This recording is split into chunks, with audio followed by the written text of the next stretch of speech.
Hello guys, నా పేరు Mahendra. Welcome to my channel. ప్రకారం మన ఛానల్ సబ్స్క్రైబ్ చేసుకోకపోతే ఇప్పుడే సబ్స్క్రైబ్ చేసుకోండి. పక్కనే ఉన్న బెల్ ఐకాన్ క్లిక్ చేసి ఆల్లో పెట్టుకోండి. నా ఫర్దర్ డేస్ మిస్ అవ్వకుండా చూడొచ్చు. చాలా మంది చూస్తున్నారు కానీ సబ్స్క్రైబ్ చేసుకోవట్లేదు. So please try to subscribe and click the bell icon also. నాకు బేసిక్గా ఈరోజు ఎపిసోడ్ చూసిన తర్వాత హరీష్ని లత్కోర్ హరీష్ అంటా ఉంటే నాగార్జున సారు నాకు భలే హ్యాపీగా ఉండదు మచ్చా. మీకు గుర్తుండదా? హరీష్ని లత్కోర్ హరీష్ అని ఫస్ట్ అన్నది మనమే. అంటే లత్కోర్ అనేది పులిహార పంచాయతీ అన్నాడు కదా. మరి హరీష్ కూడా ఆల్రెడీ ఒక టాస్క్లో పులిహార కలిపి ఉన్నాడు కదా.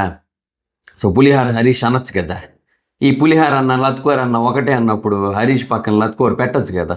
అది కూడా బ్యాడ్ వర్డ్ ఏం కాదంటాండు కదా. అది మనమే కదా చెప్పు ఉన్నాం. నాకు భలే అనిపించి ఉంటుంది తెలుసు. ఇప్పుడు నాగార్జున గారు అదే చెప్తా ఉంటే నాకు నిజంగా నవ్వు వచ్చింది. నాకు హరీష్ని లత్కోర్ హరీష్ అంటా ఉంటే నిజంగా అంటే I genuinely felt very happy. ఎందుకంటే సి అంటే అది తప్పు చేస్తే ఒప్పుకోడబ్బా. నాకు అక్కడ మండుతుంది. నాకు ఏ అవతల పర్సన్ చేసిన దాంట్లో చిన్న చిన్న తప్పులు కూడా ఎంచుతుంటాడు.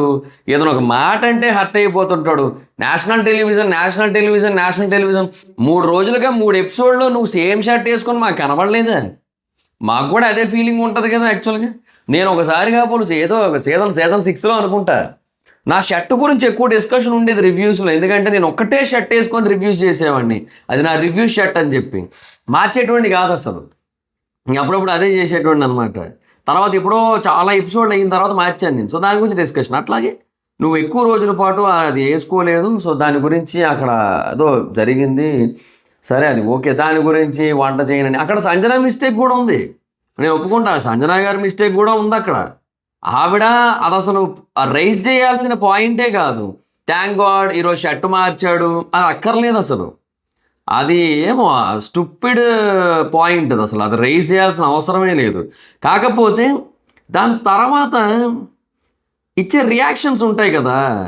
కడుపుకి ఏం తింటున్నారు? అన్నమే కదా తింటున్నారు, ఇంకేమైనా తింటున్నారు? ఎందుకు అవన్నీ? ఒకడు తప్పు చేశాడు కదా అని చెప్పి ఒకరు ఒక మాట అన్నెసెసరీగా ఒక మాట అన్నారు కదా అని చెప్పి మనం నోటికొచ్చింది మాట్లాడకూడదు కదా. ఆవిడ 4 రోజులు అందయ్యా. సరే 3 రోజులు అని చెప్పి నువ్వే చెప్తున్నావు. 3 రోజులు కాస్త ఆవిడకి ఏదో ఆ బిగ్ బాస్లో ఎన్ని రోజులు ఉంటారో ఏమో ఐడియా ఉండదు కాబట్టి 3 రోజులు కాస్త ఆవిడ 4 రోజులు అన్నది. అలా అన్న టైంలో నువ్వు వచ్చి నోటికి ఏదో వస్తే అది మాట్లాడు, ఎంత వస్తే అది మాట్లాడు. కడుపుకి అన్నమే కదా తింటున్నారు అంటే కడుపుకి గడ్డి తింటున్నారా లేదంటే పెంట తింటున్నారా అన్నట్టు కైండ్ ఆఫ్ స్టేట్మెంట్ పాస్ చేసి ఆ తర్వాత మళ్ళీ అంతా అయిపోయిన తర్వాత ఓ శివాజీ గారిలాగా ఒక కౌశల్ లాగా సీన్ చేద్దామని చెప్పి బిల్డప్ ఇచ్చి ఇక్కడ జరుగుతున్నంత కపట్టి నాటకం, yes I can say that అన్నట్టుగా ఒక బిల్డప్ సీన్ క్రియేట్ చేయడానికి ట్రై చేసి కౌశల్ ఇదే చేశాడు యాక్చువల్గా అప్పట్లో. సో అది చేయడానికి ట్రై చేసి నాగార్జున గారి చేత దోబులు తిన్నాడు మళ్ళీ. నాగార్జున గారు ఏం చెప్పారు? వాళ్ళు స్టాండ్ తీసుకోవట్లేదు అంటే ఎందుకు తీసుకుంటారు నీ కోసం? నువ్వు అలాగే బిహేవ్ చేస్తుంటే నువ్వు లత్కోర్ పైన ఇలాంటి లత్కోర్ పనులు నేను చెయ్యను అంటే అక్కడంతా క్లియర్గా కనబడుతుంది, కళ్ళకు కట్టినట్టు కనబడుతుంది. క్లియర్గా నువ్వు పవన్ అన్నావు. పవన్ చేసిన పని లత్కోర్ పని అని చెప్పి నువ్వు ఇండైరెక్ట్గా చెబుతున్నావు. పవన్ లత్కోర్ పనులు చేస్తాడు. పవన్ లత్కోర్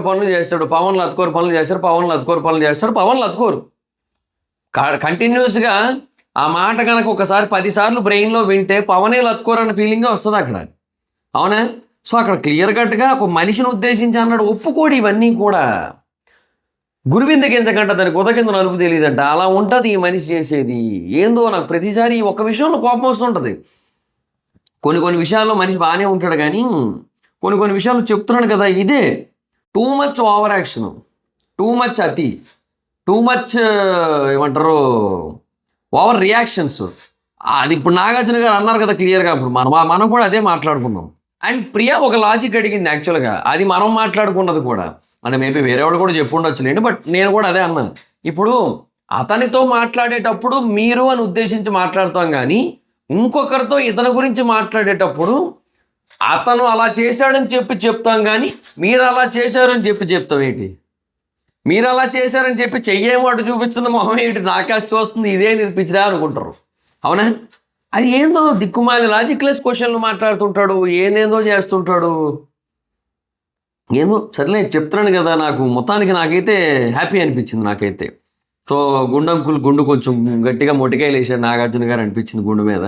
సో ఒకటి. అండ్ సంజన గారి విషయంలో కూడా నిజంగా చెప్తున్నా, ఆవిడ స్టేట్మెంట్ అసలు అక్కడ స్టేజ్ మీద ఇవ్వాల్సిన అవసరం లేదు. ఇన్ కేస్ నీకు నిజంగానే అది ఇబ్బంది అనిపిస్తే నువ్వు అక్కడే చెప్పుండొచ్చు. ఒకవేళ నిజంగా నువ్వు అక్కడే అడుగుంటే అది ఆయన అప్పుడే చెప్పునేమో, నాకు ఈ బట్టలు రాలేదనే పాయింట్. బట్టలు రానప్పుడు కూడా వేరే బట్టలు వేసుకోవాలని ఎక్స్పెక్ట్ చేస్తే అది సంజన బేకార్తనం. అది తెలిసి కూడా కనుక అలా అన్నట్టయితే, ఆవిడకి తెలీదు, ఆవిడ ఇక్కడ స్టేజ్ మీదకి వచ్చే మాట్లాడింది. So it's not right. So అది పాయింట్ అనమాట. సో ఆవిడ మాట్లాడిన విధానమే బాలే, కంప్లీట్గా డిజాస్ట్రస్ ఉంది. సో అది ఆ రైజ్ చేసిన పాయింట్ బ్యాడ్. సో అది కొంచెం ప్రాపర్గా రైజ్ చేసి ఉంటే బాగుండేమో. సో అది నాకైతే అది తప్పనే అనిపించింది నాకైతే. సో అండ్ ఆవిడ కూడా చెప్పారు దొంగతనాలు చేయొద్దని, దొంగలు ఉన్నారు జాగ్రత్త అని చెప్పి బోర్డు రెడీ చేశారు. ఆవిడ కోసమే రెడీ చేశారు బోర్డు. ఇది కూడా నాకు తెలిసి సంజన పిఆర్ టీం వచ్చి చూడు మా సంజన కోసం ఒక సెపరేట్గా బోర్డు చేశారు. ఇంకెవరి కోసం ఇలా చేశారు, అలాగా తమ్ముంటే చూపించంటారా బిగ్ బాస్ చరిత్రలో ఇలాంటిది ఎక్కడైనా జరిగిందా ఇలాంటి సంఘటన అని చెప్పి అడుగుతారు. ఓకే రాయండి, ఇంక నెక్స్ట్ అదేగా రాస్తారు. ఎట్లా అయినో ఇట్లాగే ఉంటుంది, మ్యాక్సిమం ఇలాగే ఉంటుంది. సంజన ఫ్యాన్స్ కానీ సంజన పిఆర్ టీం కానీ ఇదే స్టేట్మెంట్ ఇస్తారు. బిగ్ బాస్ చరిత్రలో ఫస్ట్ టైం తనకంటూ ఒక సొంత బోర్డు తయారు చేయించుకున్న చరిత్ర మా సంజనాది అంటారు వచ్చి.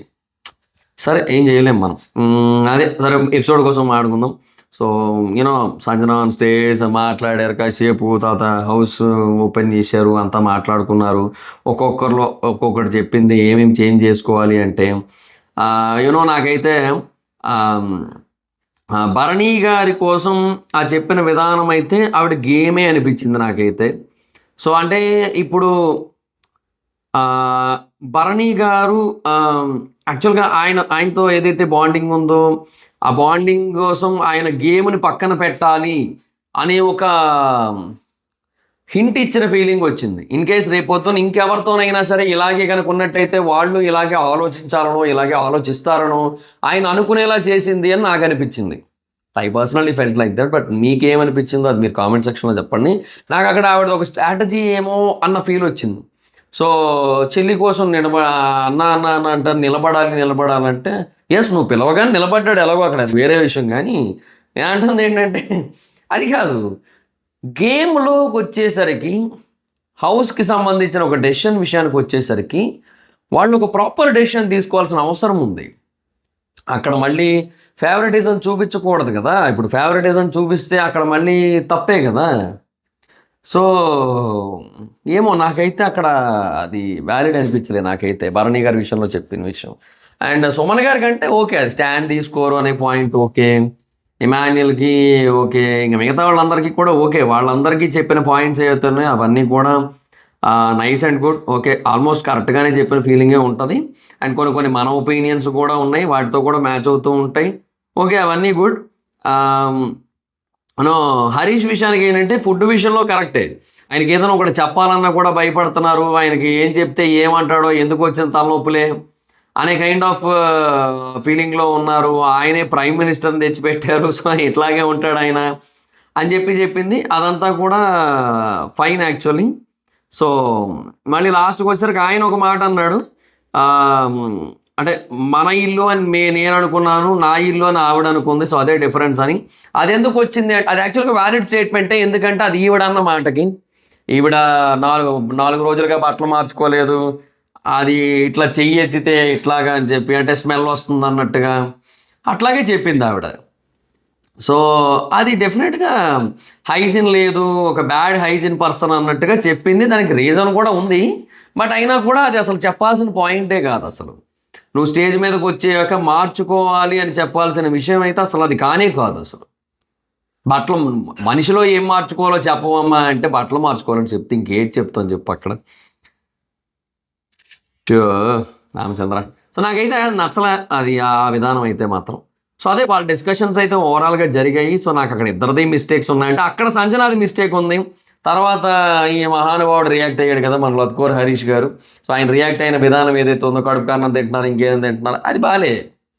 అది మళ్ళీ చెప్తున్నానా, ఇదంతా అన్న తర్వాత మళ్ళీ ఈ స్టేట్మెంట్ గురించి ఎవరైనా ఒకటి పాయింట్అవుట్ చేస్తే, పొరపాటున సుమన్ శెట్టి గారే పాయింట్అవుట్ చేస్తే, ఆయన కూడా అక్కడ డబల్ ఫేస్డ్ అని అది ఇది అని చెప్పి ఆయన కూడా సంజనానే అన్నారు. సంజనాకి అగైనిస్ట్ వెళ్ళారులేండి, అది వేరే విషయం. సో అట్లా కాకుండా ఇంకెవరైనా ఉండి, ఇమాన్యుల్ ఉండి ఫర్ ఎగ్జాంపుల్ అక్కడ ఇమాన్యుల్ తర్వాత రేపు పొద్దున్న ఈ పాయింట్ని కనుక రైజ్ చేస్తే, కడుపుకి అన్నం తింటున్నారా ఇంకేమన్నా తింటున్నారా అని చెప్పి మీరు ఎట్లా మాట్లాడతారో అది ఇది అని చెప్పి అంటే, నేను ఒక పర్సన్ ఉద్దేశించి మాట్లాడలేదు, నేను ఒక వ్యక్తిని ఉద్దేశించి మాట్లాడలేదు, ఒక వ్యవస్థను ఉద్దేశించి మాట్లాడాను, ఓవరాల్గా సిస్టమ్ను ఉద్దేశించి మాట్లాడాను, ఆ సిచ్యువేషన్ని బట్టి మాట్లాడాను. కాంటెక్స్ట్ వేరే ఉంది, అది వేరే ఉంది, మా బుక్లో టెక్స్ట్ వేరే ఉంది, కరికులం విన్నా కరికులంలో ఒక టెక్స్ట్ ఉంది, రెజ్యూమ్లో ఒకటి ఉంది, ఏదేదో చెప్తాడు, మొత్తం యాక్సెప్ట్ చేయడు. మిస్టేక్స్ని యాక్సెప్ట్ చేయట్లేదు. నేను పట్టుకున్న కుందేలుకి 3 కాళ్ళు కూడా కాదు, ఆయన పట్టుకున్న కుందేలుకి ఒకటే కాలు ఉంది, ఆ కాలు కూడా కాళ్ళు ఉండే చోట లేదు, మధ్యలో ఉంది. అదేంటనేది ఇక మీరే అర్థం చేసుకోవాలి. ఆయన అది కావాలనుకుంటాడు అండ్ అదే ఉందంటాడు, ఇంకేమీ లేదంటాడు. అట్లా ఉందన్నమాట పరిస్థితి ఆయన పంచాయతీ. ఈ టైమర్ మెన్షన్ చేయండి, మంచి మంచి పంచి వచ్చింది యాక్చువల్గా, కింద కామెంట్ సెక్షన్లో చెప్పండి. సో అంటే కామెంట్లు చేయండి అబ్బా, అందరూ చెయ్యండి, ఒక 100 కామెంట్లు చేయండి కనీసం, అట్లీస్ట్. చేయట్లేదు, ఎవరు కామెంట్లు చేయట్లేదు, చేస్తేనే కదా బాగుంటుంది, అదే అంటున్నాను. సో ఇది బాగాలేదు. ఆ ఒక్క విషయం ఏముంది పొందా, చాలా విషయాలు ఆయన సరి చేసుకోవాల్సిన అవసరం అయితే ఉంది. సో అదొకటి నాకైతే అసలు కంప్లీట్గా బ్యాడ్ అనిపిస్తుంది నాకైతే మాత్రం ఆయన విషయంలో. సో మరి ఇంకా అదే ఓవరాల్గా ఏమో హరీష్ అనే పర్సన్ మీద ఓవరాల్గా నెగిటివ్ ఇంప్రెషనే ఉంటుందబ్బా, అంతే, అది మ్యాటర్. సో ఇంకా తర్వాత సాక్రిఫైస్లు మొదలైనవి. ఈ సాక్రిఫైస్ ఎపిసోడ్ మట్టుకు రీతు గ్రాఫ్ని అమాంతం లేపుతుందబ్బా, అదైతే క్లియర్గా చెప్పచ్చు. రీతు గ్రాఫ్ ఎక్కడికో వెళ్తుంది దీని దెబ్బతో, దట్ ఈస్ ఫర్ షూర్ ఈ ఎపిసోడ్తో మాత్రం. ఎందుకంటే బేసిక్గా అమ్మాయిలకి హెయిర్ అనేది చాలా important, it's not that much easy to sacrifice. వాళ్ళకు ఉపయోగపడే వాటి కోసమే వాళ్ళు సాక్రిఫైస్ చేయరు జనరల్గా, అవునా? సో అలాంటి చోట Ritu is like a glamour girl. మీ బిగ్ బాస్ హౌస్లోకి ఆ అమ్మాయిని తీసుకోవడానికి రీజనే అది. పిల్ల కొంచెం అందంగా ఉంటుంది, కొంచెం గ్లామరస్గా ఉంటుంది, చూడడానికి పిల్లలాగే కనబడుతుంది, కొంచెం ఏజ్లో కొంచెం బెటర్గా, అంటే నెంబర్ కొంచెం పెద్దదైనప్పటికీ కూడా ఏజ్ నెంబర్, బట్ కొంచెం పిల్లలాగే కనబడుతూ ఉంటుంది. సో ఆ యంగర్ క్యూటర్ వెర్షన్ లాగే కనబడుతూ ఉంటుంది. సో ఓకే అని చెప్పి తీసుకున్నారు. సో అట్లాంటి ఒక అమ్మాయి హెయిర్ కట్ చేసుకోవడానికి అంత ఈజీగా రెడీ అవ్వదు. అయినా కూడా ఆవిడ తన కోసం కూడా కాకుండా వేరే వాళ్ళ కోసం సాక్రిఫైస్ చేసుకుంది. అక్కడ ఒక 10 మెట్లు ఎక్కింది నన్ను అడిగితే. సంజనా గారు కూడా షాకే, ఆవిడ కూడా హే రీతు వాట్ ఏ సడన్ సప్పాయి అన్నట్టే ఫీల్ అయింది ఆవిడ కూడా. అందుకే లోపలికి వచ్చి కూడా ఆవిడ హగ్ చేసుకొని జుట్టు కట్ చేసుకుని పిచ్చా క్యాప్టెన్సీ అంటే మళ్ళీ వస్తుంది, జుట్టు ఇప్పుడప్పుడే రాదు కదా, ఇట్లా అని చెప్పి ఆవిడ కూడా మాట్లాడింది. నైస్. ఈ ఎపిసోడ్ అయితే మాత్రం డెఫినెట్గా రీతుకి చాలా బాగా బూస్టప్ అని చెప్పొచ్చు, చాలా మంచి బూస్టప్. అండ్ యూనో ఆల్రెడీ ఒక మంచి ఎపిసోడ్ పడింది అండ్ ఇప్పుడు మంచి ఎపిసోడ్ పడింది. సో నైస్, ఓవరాల్గా రీతుకి ఒక ఫెంటాస్టిక్ బూస్టప్స్ అయితే పడ్డాయని చెప్పొచ్చు ఈ week. So next week eliminate అవ్వదు. Next week Kalyan or Sreeja or Harish, ఈ ముగ్గురులో ఎవరైనా నామినేషన్లోకి వస్తే మ్యాక్సిమం వాడు గాను, అంతే, అదైతే పక్క. సో ఇంకా రేపు ప్రియా ఒక చిత్రం చూడాలి. ప్రియా ఎలిమినేషన్ అయిన తర్వాత అది స్పైడర్ సినిమాలో బైరవుడ్ అన్నట్టు అయిపోద్ది మన పరిస్థితి. సో అంటే మనకి బేసిక్గా ఈ ఏదో 1-2 సిచ్యువేషన్స్లో ప్రియా రైట్ అనిపిస్తుంది, కానీ ఓవరాల్గా ప్రియా అయితే రాంగే. ఓవరాల్గా ప్రియా అనే person is bad for Bigg Boss house, అంతే.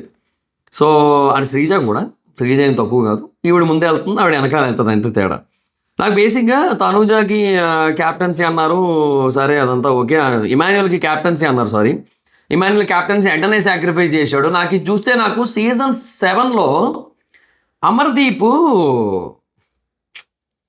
అంతా అయిపోయిన తర్వాత రవితేజ గారు గెస్ట్గా వచ్చినప్పుడు, ఇప్పుడు నువ్వు ఇప్పటికిప్పుడు బయటకు వచ్చేస్తే రవితేజ నెక్స్ట్ మూవీలో నీకు ఒక ఛాన్స్ ఉంటుంది అనగానే బయటికి పరిగెడతాడు అమర్దీప్. నాకు అది గుర్తొచ్చింది, నాకు లిటరల్లీ నువ్వు క్యాప్టెన్సీ సాక్రిఫైస్ చేయాలనగానే తీసేస్తుండే బ్యాండ్. నాకు అది అండ్ భరణి గారు వెళ్ళిన విధానం, ఈ రెండూ చూస్తే నాకు అదే అనిపించింది. నాకు నిజంగా literally I felt so nice. అంటే ఆ మూమెంట్లో చాలా బాగా అనిపించింది వాళ్ళు చేసిన విధానం. ఆ స్పీడ్ ఉంటుంది కదా, అంటే ఇప్పుడు అంటే అది వాళ్ళు చెప్పిన తర్వాత అయ్యో క్యాప్టెన్సీ అంత కష్టపడి సాధించాను కదా ఇప్పుడు ఇచ్చేయాలా, సరే ఆవిడ నాకు బాగా ఎమోషనల్లీ కనెక్టెడ్ కదా సరే ఇచ్చేద్దాం, బట్ మళ్ళీ వస్తుందా రాదా క్యాప్టెన్సీ, ఇప్పుడు క్యాప్టెన్సీ సాక్రిఫైస్ చేస్తే ఏమని అనుకుంటారా, ఇవేం ఆలోచించలే, ఇట్లా పీక్ ఇట్లా ఇచ్చేసి ఆ తర్వాత చెప్పాడు వాళ్ళందరికీ కూడా సారీ మళ్ళీ కష్టపడతాను అది ఇదని చెప్పి. సో నాకు అది బాగా అనిపించింది. తర్వాత తనుజ కాఫీ సాక్రిఫైస్, సో తను కూడా సాక్రిఫైస్ చేసింది, నైస్, అది కూడా బాగా అనిపించింది. కొంచెం కష్టమే కానీ చేస్తుంది అనుకున్నాను మనసులో, చేసింది. శ్రీజాకి ఈ డ్రెస్ ఇంకొక డ్రెస్ ఉంచుకొని మిగతావన్నీ ఇచ్చేయమన్నారు, చెయ్యను అంది. ఎన్ని రోజులు అని అడిగింది, 1 వీక్ అని అందాం అనుకున్నాను నేను అక్కడ ఉంటే అదే అందును నేను 1 వీక్ వెళ్ళి అనేసి, ఎందుకంటే నెక్స్ట్ వీక్ ఎలాగే వెళ్ళిపోతావు కదా మ్యాక్సిమం 1 వీక్ సరిపోతుంది అని చెప్పి అందాం అనుకున్నాను. సో ఇంకా అది, సో నాకు ఆ మూమెంట్లో అది ఏమో అంటే అది అంత బ్యాడ్ థింగ్ అయితే కాదు, బట్ అయినా కూడా చేయనడేసింది, ఇట్స్ ఓకే. మేబీ తనకు అది ప్రియారిటీ అయ్యి ఉండొచ్చు కదా. అది రీతుకి హెయిర్ చేస్తానంది, సుమన్ శెట్టి గారికి సిగరెట్లు అన్నారు, ఆయన జైన్ అనేసాడు. నేను ఎక్స్పెక్ట్ చేసి ఆయన జైన్ అంటాడు, ఎందుకంటే అది ఆయన బలహీనత. ఇప్పుడు ఆయన బలం అనుకోండి అది వేరు, వాటినైనా సరే పక్కన పెట్టడానికి కొంచెం ఆలోచిస్తారు, కానీ ఆయన బలహీనత అది లేకుండా ఆయన ఉండలేడు, అలాంటప్పుడు కష్టం. అందుకే ఆయన ఎవరనేసాడు. భరణి గారి బాక్స్ ఆయన ఎంటర్ వెళ్ళిపోయాడు, వెళ్ళి లోపల పెట్టేసి బల్ల కొట్టేసి వచ్చాడు. అది కూడా బాగా అనిపించింది నాకైతే. సో భరణి గారు ఇమాన్యుల్ వీళ్ళిద్దరూ బాగా అనిపించారు, అండ్ రీతు కూడా చాలా అంటే చాలా బాగా అనిపించింది because of that hair sacrifice, చాలా మంచి విషయం అదైతే మాత్రం. సో తనని ఎంత అప్రిషియేట్ చేసినా తప్పు అయితే లేదు, అదైతే క్లియర్. అండ్ తనుజకు కూడా డెఫినెట్గా గుడ్ థమ్స్ అప్, ఎందుకంటే గుడ్ థమ్స్ అప్ అంటే ఇది ఆ థమ్స్ అప్ తాగేది కాదు. సో కాఫీ సాక్రిఫైస్ చేసింది కాబట్టి అది ఆ పిల్లకి చాలా ఇష్టం కాబట్టి. తర్వాత హరీష్ ఏమో ఇక్కడ అది బ్రేక్ వచ్చింది, హరీష్ చిటపటలాడుతున్నాడు సంజన మీద సుమన్ గారితో కూర్చొని, అదంతా ఆ డ్రెస్సుల కోసం అట్లా అన్నది. నేషనల్ టెలివిజన్లో అలా ఎలా అంటారు, ఏమన్నా కూడా ఒక స్టేట్మెంట్ ఇచ్చింది, వాళ్ళు ఈ మాట అన్నది ఏదో అన్నది ఇదేదో అన్నది అని చెప్పి అక్కడ కంప్లైంట్లు ఇచ్చుకుంటాడు సుమన్ శెట్టి దగ్గర. ఆయన కూడా ఈయన తానా అంటే ఆయన తందానా అంటాడు పక్కన కూర్చొని. తర్వాత ఫుడ్ వండనని చెప్పేశాడు, అంటే ఆల్రెడీ వండనని చెప్పాడంట బ్రేక్ ఇవ్వడం కోసం, అంటే వేలు దెబ్బ తగిలింది కాబట్టి. ఇంక ఇప్పుడు ఈ రీజన్ వల్ల వండనని చెప్పేశాడు, అది జరిగింది. సో ఓనర్స్ వర్సెస్ టెనెంట్స్ లాగా లేదు అని చెప్పి అక్కడ వచ్చిన హౌస్ అదే ఆడియన్స్లో ఒకరితో చెప్పించారు. సో వాళ్ళకు కూడా అదే చెప్పారు, సో అలా లేదు, రూల్స్ అయితే లేవు, రూల్స్ బాగాలేవు, అండ్ మీరు అంటే ఆడుతున్న విధానం బాగాలేదని చెప్పి రూల్స్ అయితే పెట్టించారు. సో తర్వాత శ్రీజాని లేపారు, శ్రీజ యాజ్ సంచాలక్ అని చెప్పి నాగార్జున గారు అంటే శ్రీజ లేచి ఎస్ సార్ అంట, అటెండెన్స్ బిల్ ఇస్తుంటారు అనుకున్నా ఏంది, నీకు దొబ్బులు పెట్టడానికి లేపారు నిన్ను, ఏందో అదే ఆ బజార్ దానికోసం అడిగారు. సంజన ఫస్ట్ చేయి పెట్టింది, బజార్ మటుకు ప్రియా కొట్టింది, బజార్ కొడితేనే కదా సౌండ్ వస్తేనే దాన్ని బజార్ అంటారు, లేదంటే బజార్ అంటారు కదా, సో ప్రియాదే, బట్ నువ్వు ముందు ఎందుకు సంజన అన్నావు, ముందు ఎందుకు ఆ డెసిషన్ తీసుకున్నావు అని చెప్పి చెప్పారు. సో సంజన ప్రధానికి ఇట్లా చెయ్యెత్తేస్తుంది, ఇంకా నాగార్జున గారు అందుకే పట్టించుకోలేదు, ఎత్తిన ప్రతిసారి ఆవిడ పిల్లలంటే కొంచెం కష్టం లేదని చెప్పి, సో అందుకే అడగలేదు, ఆయన ఏం మాట్లాడలేదు, బట్ ఒకటే చెప్పారు, సో నువ్వు తొందరపడి ఒక ముందు ఒక మాట చెప్పి తర్వాత ఒకటి చెప్పడం వల్ల అక్కడ ఒక కన్ఫ్యూజన్ క్రియేట్ అయింది కదా అని చెప్పి, అంటే ఎండ్ ఆఫ్ ది డే లాస్ట్కి ఒక ప్రాపర్ డెసిషన్ తీసుకున్నాను కదా అంటుంది. అరే ముందు తప్పు చేసావు కదా, అది యాక్సెప్ట్ చేయి ఫస్ట్, అది యాక్సెప్ట్ చేస్తే కదా తర్వాత దానికోసం మాట్లాడేది, అబ్బాయి అది లేదు మళ్ళీ, ఏందో కష్టం అబ్బాయి అలాగైతే. తర్వాత ప్రియాని ఎందుకు కలిగావు అది ఇదంతా చెప్పారు. తర్వాత కప్ప కథ ఒకటి చెప్పారు. నాకు కప్ప కథ చెప్తా అన్నప్పుడు నేనేమనుకున్నానంటే బేర కప్పలాగా అరుస్తూ ఉంటావు కదా, అలా అరవకు అని చెప్పి కప్ప కథ ఏమైనా చెప్తున్నారేమో అనుకున్నాను నేను. తీరా చూస్తే లాస్ట్లో ఆ చెవిటి కప్ప కథ చెప్పారు, అది బాగానే ఉండదు. యాక్చువల్గా చెవిటి కప్ప కథ కాదు అది ఏదో కోతి కథ, చెవిటి కోతి కథ అనుకుంటా అది. సో అదేంటంటే చెట్లు ఉంటాయి, ఆ చెట్లు పై దాకా ఎక్కలేరు అని చెప్పి ఉంటుంది అనమాట ఒక కథ. సో మిగతా కోతులు ఎక్కలేవు పడిపోతాయి, ఈ కోతి కూడా ఎక్కడానికి ట్రై చేస్తాం, మిగతా కోతులకి ఏంటంటే వేరే వాళ్ళు అందరూ చెప్తుంటారు నువ్వు ఎక్కలేవు అని అవన్నీ పడిపోతాయి. దీనికి కూడా అలాగే చెప్తుంటారు కింద నుంచి, ఆ కోతికి నువ్వు పైకి ఎక్కలేవు అని చెప్తుంటే దీనికి వినపడదు కాబట్టి ఇది కిందకి చూసి వాళ్ళందరూ కూడా ఎక్కలేవు అని చెప్తుంటే వాళ్ళందరూ ఎంకరేజ్ చేస్తున్నారు అనుకుంది, అది ఆల్ ది బెస్ట్ అని చెప్తున్నారని అది అనుకొని అది ఎక్కేస్తుంది అనమాట. సో వేరే వాళ్ళ మాటల మీద కాన్సన్ట్రేట్ చేయకుండా మనకి ఏమనిపిస్తుంది చేసుకొని ఇంకా ప్రతి దాంట్లో ఒక పాజిటివిటీ ఎత్తుక్కొని మన మటుకు మన పని మనం చేసుకుంటూ వెళ్ళిపోతే సక్సెస్ వస్తుంది అనేది ఆ కోతి కథ అనమాట. దాన్ని కొంచెం చెవిటి కప్ప జారు అదంతా చెప్పారు మొత్తానికి. అంటే బేర కప్పలాగా ఈవిడ అరుస్తూ ఉంటుంది కదా అని చెప్పి కప్ప కథ చెప్పినట్టు ఉన్నారు. తర్వాత రాము వీడియో వేశారు తనూజది, ఇంకా నెక్స్ట్ సంజన తనూజ వీడియో కూడా వేశారు.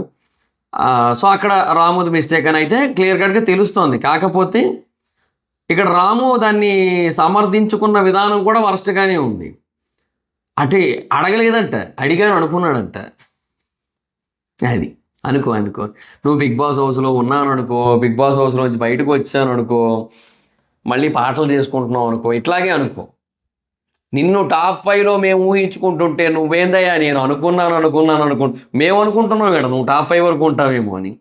నువ్వు వచ్చి అక్కడేమో నేను అట్లా అనుకున్నా సార్, ఇట్లా అనుకున్నాను సార్, ఎప్పుడు అడుగుతుండే సార్ అట్లా ఇంకా సోపరన్యా. ఇంకా ఇంకేమన్నా అర్థం కాదు. నిజంగా చెప్తున్నా, ఈ విషయంలో కంప్లీట్గా రాముదే మిస్టేక్. తనుజ రైటే కానీ అరిచిన విధానం బాగాలేదు. ఎందుకంటే డెఫినెట్గా ఓవర్గా అరిసింది, అది కూడా తింటున్న టైంలో అవన్నీ ఏమీ ఆలోచించకుండా అరిచేసింది. సో ఇక్కడ రాము ఇమాన్యుల్ ఒక పాయింట్ అన్నాడు, సో తింటున్నప్పుడు అట్లా అరవడం అనేది కరెక్ట్ కాదు కదా, ఆ టైంలో బాధపడుతున్నాడు కదా అట్లాగా అని చెప్పి. సో ఆ పాయింట్ అయితే వ్యాలిడే. బట్ డెఫినెట్గా తనూజ సైడ్ కూడా కన్సర్న్ ఉంటుంది. అదేంటంటే ఇప్పుడు ఆవిడ బఫూన్ అయినట్టు కదా. ఇప్పుడు ఆవిడ సంజన గారి దగ్గరికి వెళ్ళి మీరు ఇట్లా ఫ్లోరా కోసం ఎందుకు చెప్పారంటే నేను ఎక్కడ చెప్పాను, నేను చెప్పలేదని ఆవిడంటే ఈవిడ కావాలని బ్లేమ్ వేస్తుంది ఏమో అని చెప్పి ఆవిడ అనుకుంటారు కదా. అక్కడ బఫూన్ అయ్యేది ఎవరు? ఆబ్వియస్లీ తనూజ. సో ఇవన్నీ ఉన్నాయి కాబట్టి వాచ్ ఛార్జింగ్ అయిపోయింది. సో ఇవన్నీ ఉన్నాయి కాబట్టి డెఫినెట్గా అక్కడ తనూజకి తనకి బ్యాడ్ నేమ్ కదా, తను బ్యాడ్ అవుతుంది, తను ఫూల్ అవుతుంది కదా అని చెప్పి అక్కడ తను అట్లా అనుకుందనమాట, అంతే. సో అది పాయింట్ ఇక్కడ. సో దానివల్ల తనుజ అట్లా రియాక్ట్ అయింది. బట్ అప్పుడు కూడా అదే అంటున్నాను, ఒక సిచ్యువేషన్ మనకు అనుకూలంగా లేనంత మాత్రాన మనము కళ్ళు తాగిన కోతిలాగా బిహేవ్ చేయాల్సిన అవసరం లేదు. నిప్పులు తొక్కిన కోతిలాగో లేదంటే కళ్ళు తాగిన కోతిలాగో బిహేవ్ చేయాల్సిన అవసరం లేదు. ఒక సిచ్యువేషన్ మనకు అనుకూలంగా లేకపోయినప్పటికీ కూడా మనం బ్యాలెన్స్డ్గా బిహేవ్ చేయగలిగితే దానికంటే గొప్ప విషయం ఇంకోటి ఏటి లేదు. సో అది పాయింట్ ఇక్కడ, అంతే, అంతమించి ఇంకేటి లేదు. సో తర్వాత ఇమాన్యుల్ రియలైజ్ అయ్యాడు తినదే మిస్టేక్ అని చెప్పి, బట్ స్టిల్ క్లారిటీ ఇచ్చాడు. తర్వాత తనూజ క్లారిటీ ఇచ్చింది, మొత్తం దీని గురించి ఎక్స్ప్లెయిన్ చేసింది. తను చెప్పింది ఆల్రెడీ రీతు విషయంలో కూడా ఇలాగే చేశాడు, మళ్ళీ ఇప్పుడు కూడా అలాగే చేశాడంటే ఓకేలే. బట్ ఆ విధానం కోసం చెప్పారు, ఓకే అయిపోయింది అక్కడ, అది మనం ఆల్రెడీ మాట్లాడేసుకున్నాం. సో సింపుల్ పాయింట్ ఇక్కడ తనూజ రియాక్ట్ అయిన విధానం బాగాలే. అంటే ఇప్పుడు నిన్ను ట్రిగర్ చేస్తారు. నేనేమన్నానంటే అది ఇప్పుడు ఒక పెనం మీద మనం చేయి పెట్టాం అనుకోండి, మనకి ఆ పెనం అనేది కాలింది అనుకోండి, వెంటనే చేయి తీస్తాం. అది పెనం స్టోరీ. అది పెనం స్టోరీ అన్నిటికీ వర్తించదు. అది ఫిజికల్గా జరిగే ప్రాబ్లమ్స్కి మనం ఇమీడియట్ రియాక్షన్ తెస్తాం అండ్ వైల్డ్ రియాక్షన్ తెస్తాం. బట్ కొన్నిసార్లు మెంటల్గా జరిగే ప్రాబ్లమ్స్కి మనం రియాక్ట్ అయ్యే విధానాన్ని బట్టి హౌస్ హార్మనీ, అవతల పర్సన్ మైండ్ సెట్, అవతల పర్సన్ హార్మనీ ఇవన్నీ ఎఫెక్ట్ అవుతాయి అన్నప్పుడు we have to behave gently, as gentle as possible. నువ్వు గట్టిగా చెప్పడం వేరు, అలాంటప్పుడు నువ్వు నాకు చెప్పకూడదు కదా. నువ్వు ఆ పాయింట్ని తీసుకొని వచ్చి నామినేట్ చెయ్యి, ప్రాబ్లమే లేదు. కానీ నువ్వు దాని గురించి ఎంతసేపు అయినా డిస్కస్ చెయ్యి, కానీ అది మానేసి నువ్వు మాట్లాడకు అనకూడదు. అవతల పర్సన్ మాట్లాడితే నిజంగా చెప్తున్నా, అక్కడ మాట్లాడినిచ్చుంటే రాము ఇంకొక 100 తప్పులు మాట్లాడిన అక్కడ. అది పాయింట్. అది మైండ్లో లేదు వాళ్ళకి ఎవరికి కూడా. అది ఉంటే బాగుంటుంది అంతే, అంతకుమించి ఇంకేం లేదు. సో ఇంకా తర్వాత మీకు బ్యాలెన్స్ కాఫీ కోసం అడిగింది, అది పెట్టేయమన్నారు. బాత్రూంలో పెట్టుకుంది. ఇటు బాత్రూంలో పెట్టుకుంటున్నారంటే తప్పట్లేదండి. నాకు అదే అనిపించింది. ఇప్పుడున్న పరిస్థితులకి బాత్రూంలోనే మరగ పెట్టుకొని తాగేమన్నా తాగేస్తారు, ఇంకా అలా ఉంది అక్కడ. ఇంకా తర్వాత దొంగలున్నారు జాగ్రత్త బోర్డు, అండ్ ఇంకోటి జరిగితే ఆ బోర్డు వీక్ అంతా మెడలో వేస్తారు చెప్పారు. లత్కోర్ హరీష్ అనే పాయింట్ వచ్చింది. ఆడియన్స్ రైటే అన్నారు అలా పిలవడం, అది వీడియో ప్లే చేశారు. నెక్స్ట్ టైం చేంజ్ చేస్తా అన్నాడు, బట్ మనిషిని అనలేదు, కాంటెక్స్ట్ వేరో అన్నీ చెప్పాడు. కానీ బట్ డెఫినెట్గా ఆయన మిస్టేక్ ఉంది, యాక్సెప్ట్ చేయడు. నెక్స్ట్ టైం రిపీట్ కాకుండా చూసుకుంటా అన్నాడు. ఓకే ఈసారి మిస్టేక్ ఉంది, సారీ ఫర్ దట్ అని చెప్పి పవన్కి చెప్పలే. ఎందుకంటే పవన్నే అన్నాడు అక్కడ, చెప్పలే అక్కడ. అది రీతు ఊరికే ఏడుస్తుందని చెప్పి రీతుకి చెప్పారు. ఓకే ఏమో అంతేలేండి. తర్వాత కళ్యాణ్ కనబడట్లేదు, మనం ప్రకటన కూడా ఇవ్వచ్చు కళ్యాణ్ విషయంలో, కళ్యాణ్ కనబడటలేదు అని చెప్పి. సో డెఫినెట్గా ఇలాగే ఉన్నారు అని అనిపిస్తే మాత్రం, ఇలాగే ఉన్నాడు అనిపిస్తే మాత్రం డెఫినెట్గా నెక్స్ట్ వీక్ గాను. ఒక ఒక ఆర్మీ జవాన్కి అంటే నేను ఏమన్నానంటే, జవాన్స్ అంటే ఇలాగే ఉండాలని అయితే ఏం లేదు, బట్ జవాన్ల గురించి మనకి తెలిసిన ఒక బేసిక్ విషయం ఏంటంటే, army personals jawans had lots of discipline. ఆ డిసిప్లిన్ అనేది మిస్ అవుతోంది.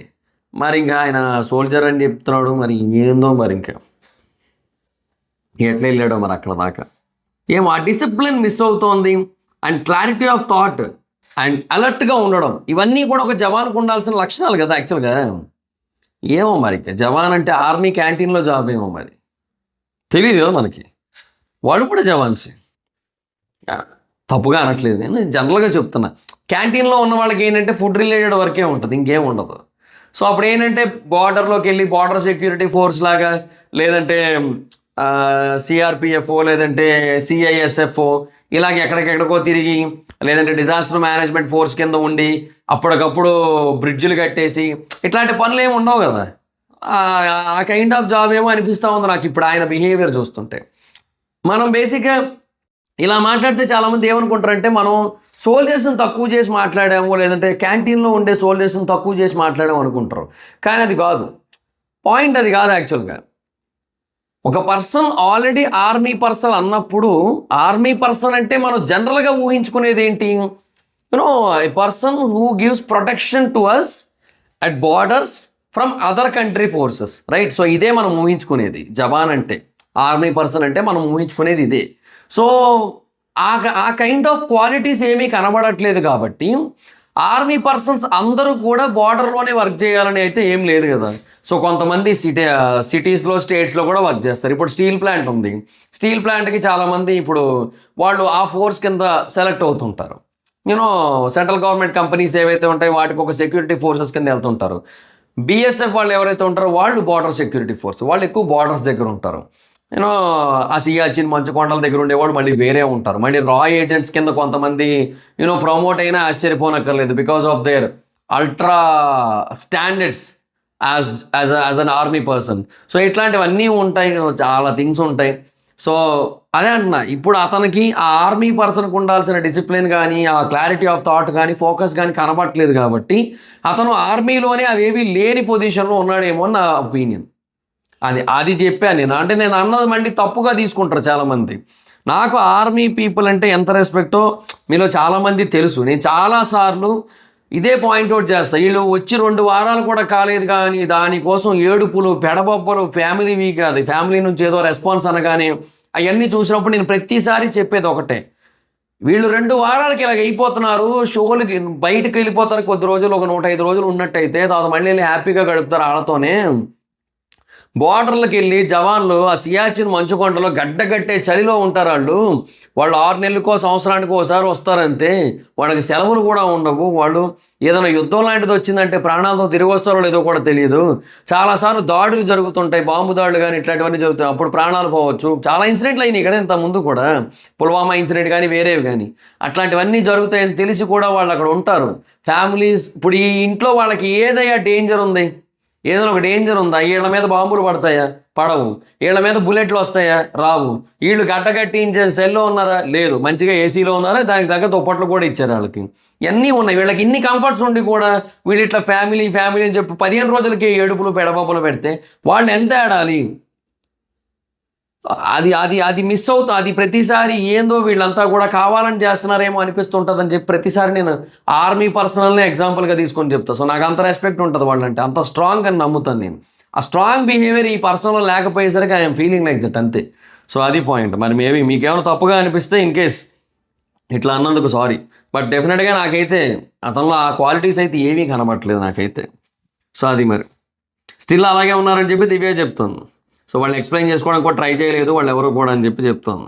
యా ఆఫ్ కోర్స్, బట్ ఆవిడకి ఎందుకు ఎక్స్ప్లెయిన్ చేసుకోవాలి, అది పీపుల్కి కదా ఎక్స్ప్లెయిన్ చేయాలి. అది చేస్తోంది దివ్యానికితే.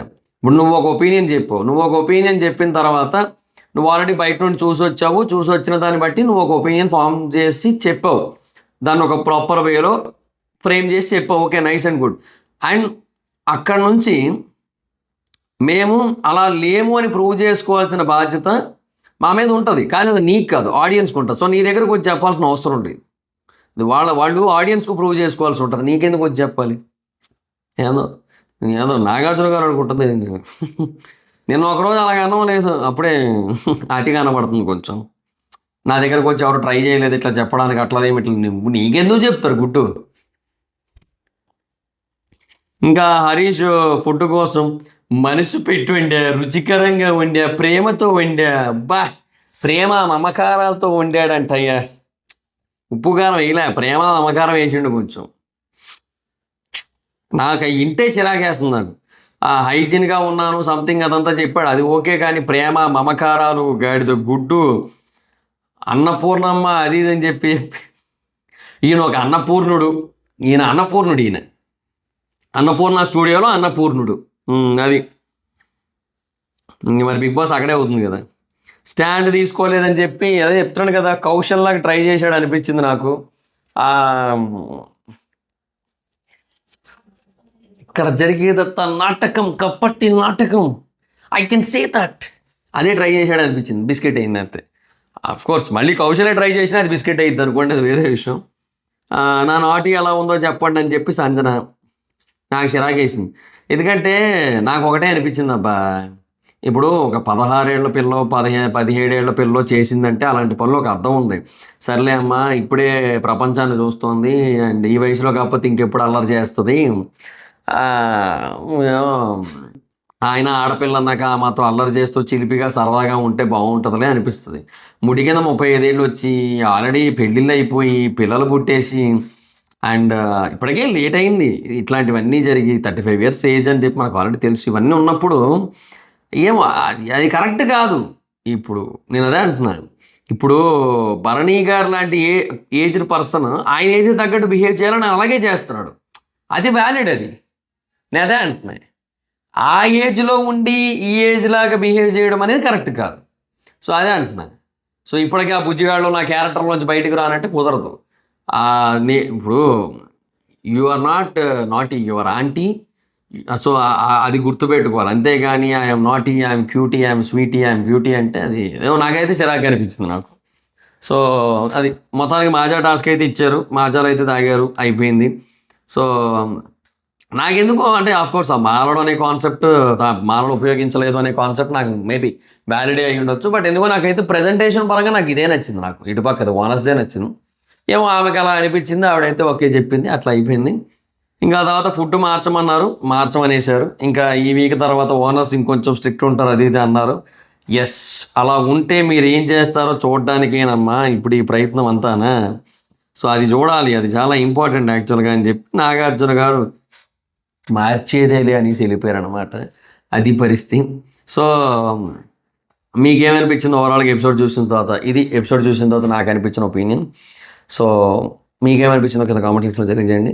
So that's it guys, the video కనుక మీకు నచ్చితే లైక్ చేసి వీడియోని షేర్ చేయని ప్రకారం మన ఛానల్ సబ్స్క్రైబ్ చేసుకోకపోతే ఇప్పుడే సబ్స్క్రైబ్ చేసుకోండి. పక్కనే ఉన్న బెల్ ఐకాన్ క్లిక్ చేసి ఆన్లో పెట్టుకోండి, నా ఫర్దర్ మిస్ అవ్వకుండా చూడొచ్చు.